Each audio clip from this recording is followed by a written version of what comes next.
Welcome to issue 225.2 of Marauder Champions Monthly, a podcast about Marvel Champions, a living card game by Fantasy Flight Games. Here we take a good look at that most critical piece of the game, the Marauders. We'll discuss those poorly understood characters, unfairly labeled villains, and their various plans to shape mutant kind and benefit the planet, as well as those so-called heroes intent on thwarting them. Hi, I'm one of your hosts, Mike, and joining me this evening is Steve. Hey, Steve. Hi, how's it going? It's going all right. How are you? Good. I'm feeling very pillagery today. Pillagery. Okay. Yeah, it's like a marauder kind of. There you go. There you go. Yeah. And also joining us is Daniel. Hi, Daniel. Well, hi, Mike. I'm delighted that you're here. Aw, thanks, bud. Yeah. I'm delighted you're here too. So you said part 2 or point 2? Point 2, yeah. So you got, if your listeners are wondering why this show is coming out on a Thursday, it's because we're doubling up for a little bit. There's a lot of Marauders in the Next Evolution box, and there's a lot of duplicates of Marauder villains. So rather than repeat ourselves ad nauseum or have filler episodes with no lore, we're just going to throw a big monthly party about Marauders. Woo! So this is issue number 2 of the Marauder series. And what says party more than like pillagey? That's right. Really, if we're being honest. All right. Yeah. Cool. Well, who's on the docket tonight then? Tonight is, not me. That's why I introed this, right? Exactly. We are going to focus on 2 of the villains, Blockbuster and Vertigo. Oh, all right. Okay. And I believe each of you has a story to tell me while I just kick back and crack a beer. There you go. Put your shoes up. All right. Daniel, can I go? Shall I go first? Please. Okay. Your stories always are so lovely and wonderful. Kick us off. All right. So we know nothing about Blockbuster before he appears on the scene and starts renting us videos in 1985. as a shadowy figure in the background? Yes, as a shadowy figure in the background. With over 8,000 VHS tapes, it was a new idea for the masses as the previous rental stores were much, much smaller. Created by David Cook, who previously provided software to the oil and gas industry, he saw potential in the video rental business. So Cook sold the business to Huizenga, the founder of Waste Management, in 1987.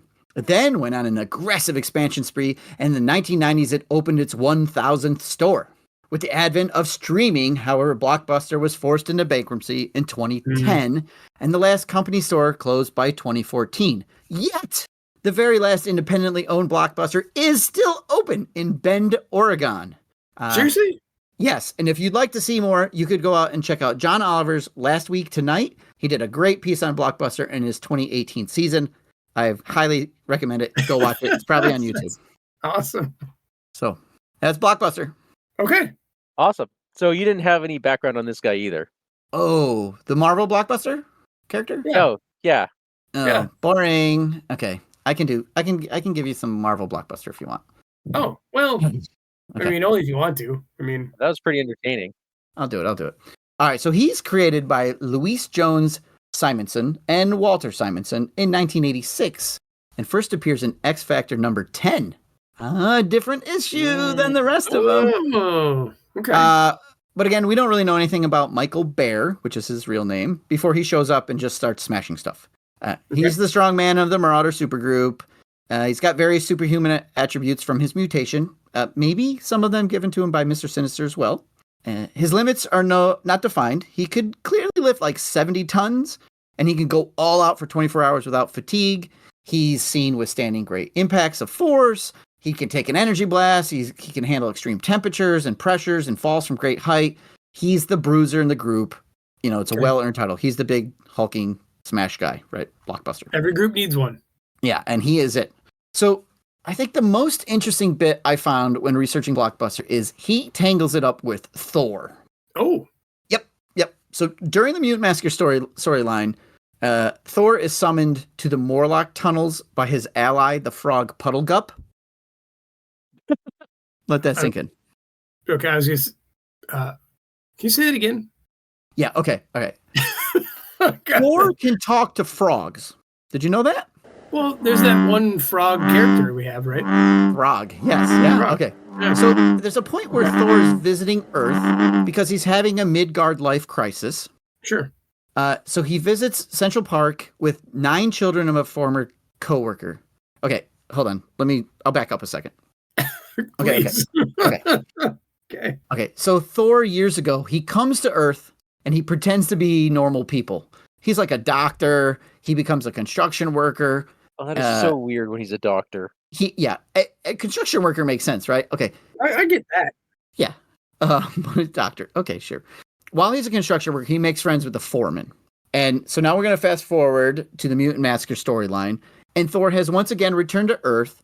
And he finds that, he's like going down memory lane and he goes past the building he helped build. But this building is being rebuilt because it continually gets destroyed by heroes and they have to rebuild it. So it's like on its 8th rebuild at this point because the heroes just keep smashing it. Okay. Wow. Yeah. Nice guys, right? And who pays for it? Well, not the heroes. So he sees the building and being rebuilt and he goes in and he talks to the foreman and it's his old friend and the guy invites him to dinner. So he goes to dinner and the foreman's teenage daughters are like all crushing on him because he's so handsome and everything. But he's not Thor at this point. He's pretending to be this construction worker guy. He's got some ridiculously Asgardian name, right? That gives away that he's not from Earth, but whatever. So then the next day he takes all the kids to the park to tell them this story. They're like, tell us a story. And he tells this obvious story about Thor because of his Midgard life crisis that he is having.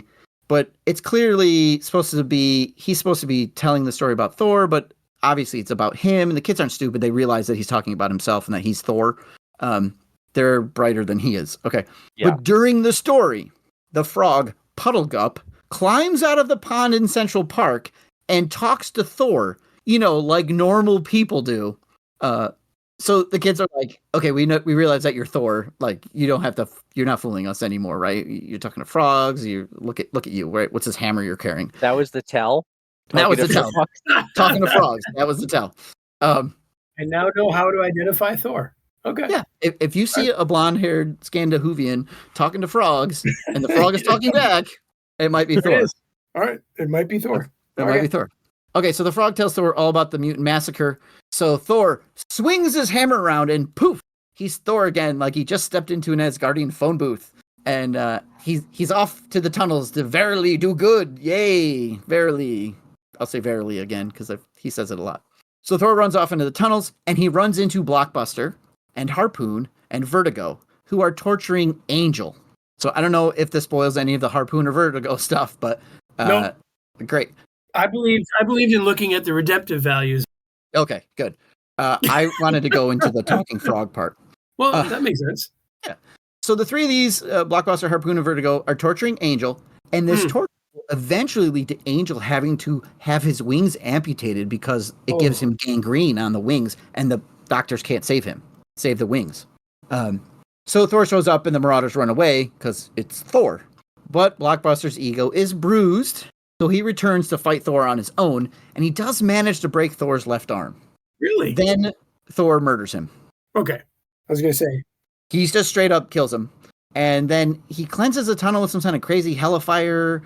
I don't really know what happens, but all of a sudden that's just like cleansing fire. Maybe Mike will tell more later on. I don't really know. But we've discussed this before. He is cloned, so he comes back. He gets killed by Havoc in the Inferno storyline. He comes back again to be eaten by the Predator X during the Hunt for Hope Summers. His clone returns again for the Messiah Complex, only to, die again. And I don't know if he's got a clone out there or if he's dead for real, but whatever. That wasn't as exciting as Puddlegup. So does Sinister have just endless amounts of these things? Like he has clone farms. Oh, yeah. Yeah. Okay. Yep. Clones. Secret hideouts filled with clones of these guys. And himself, probably. So, yeah.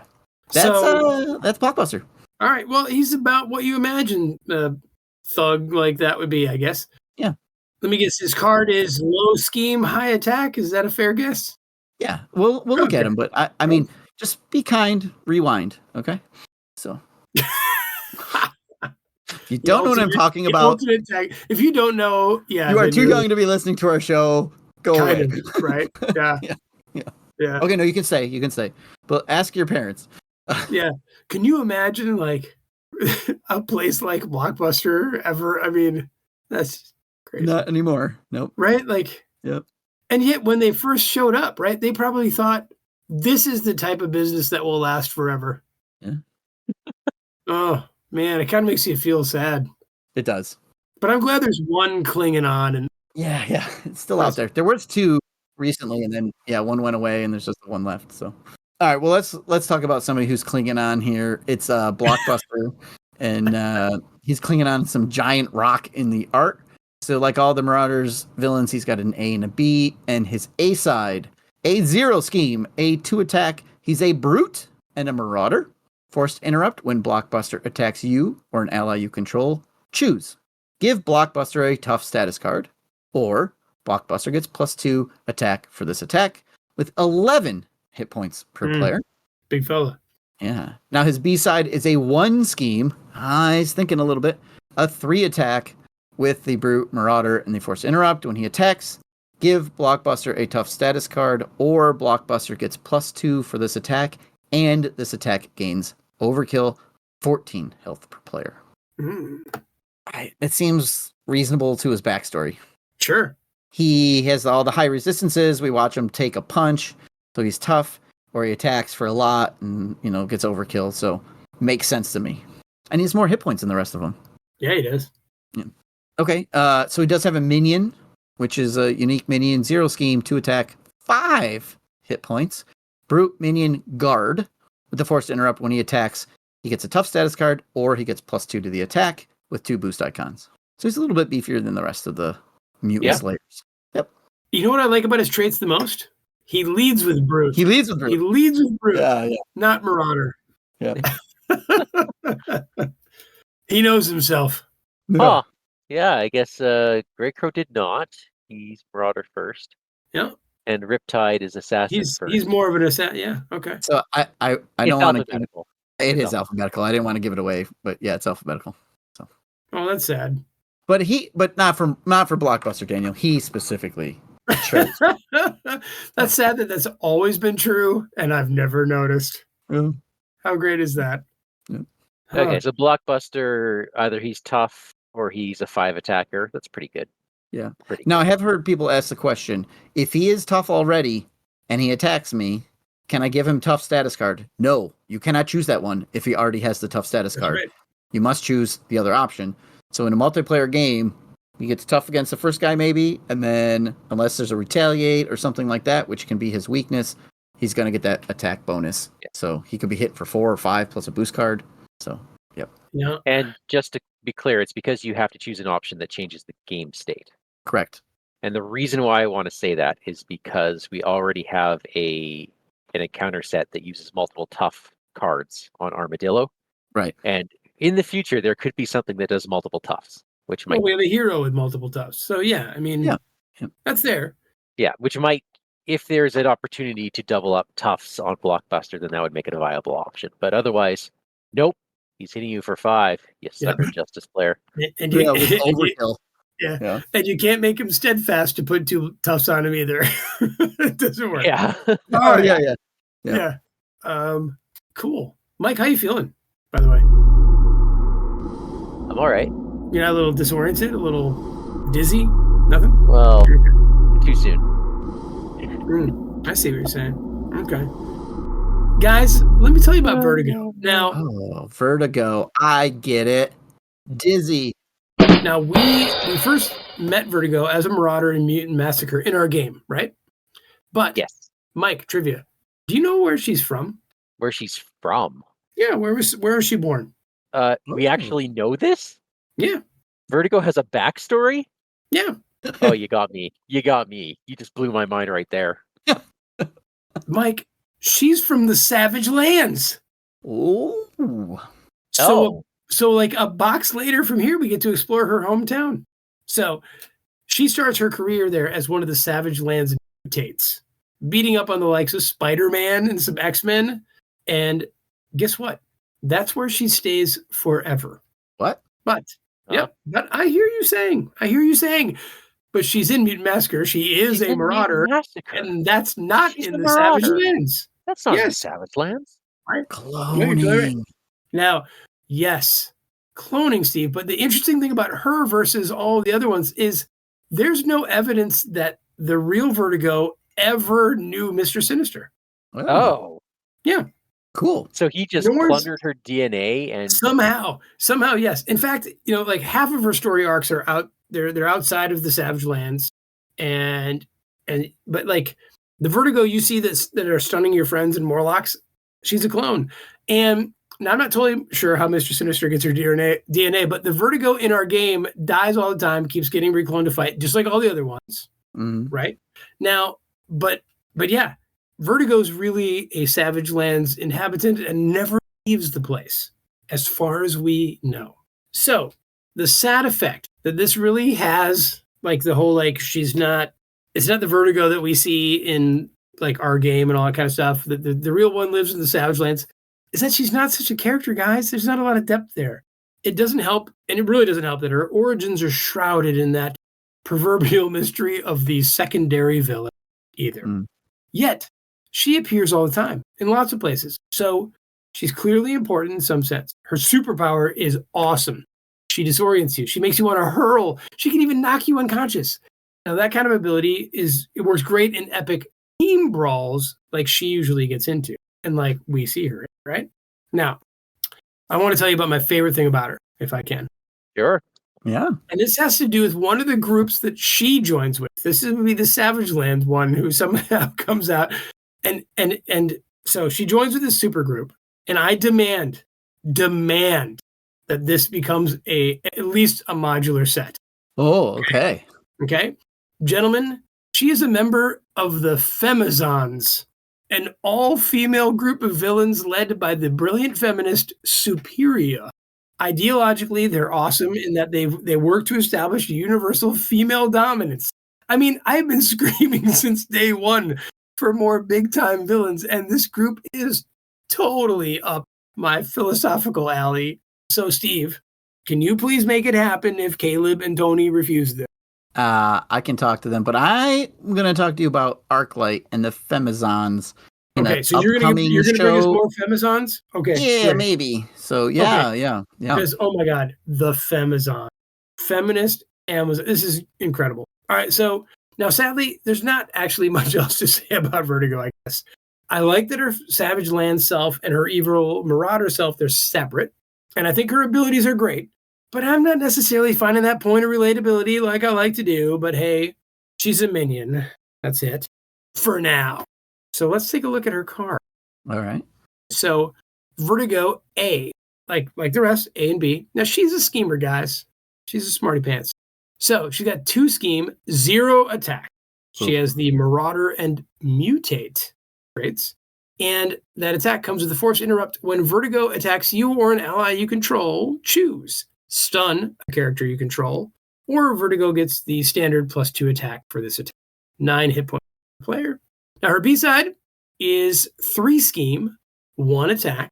Same force interrupt in that when she attacks you or an ally you control, you choose. However, you choose to either stun the character you control with the highest attack, or she gets +2 attack. And she has 12 hit points. Guys, nice. This one makes sense. Yeah, her ability, she stuns people. Yes, she disorients you and renders you incapable. And she gets +2 attack because of that. Well, that part I don't understand. That's a universal Marauder thing. Oh, yeah. I see. I see how it is. I think maybe you're already stunned or you're already suffering, so you're weak to her. Yeah, there you go. Thanks, Steve. Yeah, okay. Yeah, there we go. That hand wave is legit. Well, it's just hand waving in the art. So yeah. I like her suit too. It's very spirally, snaky, cool. It's got a Riddler feel to it. Yeah. Right. Yeah. Her minion. So she has a minion. 1 scheme, 0 attack, 4 hit points. Marauder Mutate as well with guard. Interestingly, and when she attacks you or an ally you control, choose to stun or +2, just like the rest, and 2 boost icon. Okay. Yeah, I like her. I like her card. Her stories, sort of interesting. I don't know. I probably didn't do it justice, but I do like that the idea that Mr. Sinister never really got a hold of her somehow. You know? Yeah. Like she's still kind of doing her Vertigo thing back in the Savage, kicking Spider-Man. On an aside, I'm rewatching the X-Men cartoons, and they've been in the Savage Lands, and she's there. So. Oh, cool. Oh, nice. Yep. I want to start watching that X-Men 97 show. I'm a little behind. Yeah, I'm catching good stuff. I'm watching the X-Men old one so I can watch the 97 one. So I got it. Yeah. Yep. All right. Well, that is Blockbuster. That is Vertigo. That is issue 2 of our Marauder Champion Monthly. Mike, tell the folks about us. Hey, folks, I hope you're enjoying our monthly long run of Masterful Cavalcade of Marauders. You can email us at criticalencounterspod@gmail.com. We are Critical Encounters on Facebook, and you can find us on YouTube, Twitch, or Patreon by searching for Critical Encounters Podcast. And on Discord, we are Vardane, Bigfoot Lope, and Warrior Duke. If you like our show, tell your friends. If you don't like our show, tell your enemies. Vertigo! Take us out. And while the heroes are nice and distracted, I'll use my Vertigo power to turn their world upside down. Welcome to issue 220. Yeah. No. Read this different. Wow. Oh, I'm sorry. After you messed it up, I should have done that. Yeah, that's better. You like had it queued up. I opened my. Okay. Hang on. I do have something just. How about this one? Blah, blah, blah, blah, blah. Yeah. I can laugh at myself.